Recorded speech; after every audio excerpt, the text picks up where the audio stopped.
how to allow or don't allow making changes to passwords and accounts on the iPhone 16 series.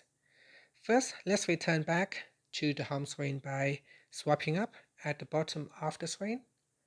Then from the home screen, tap on Settings.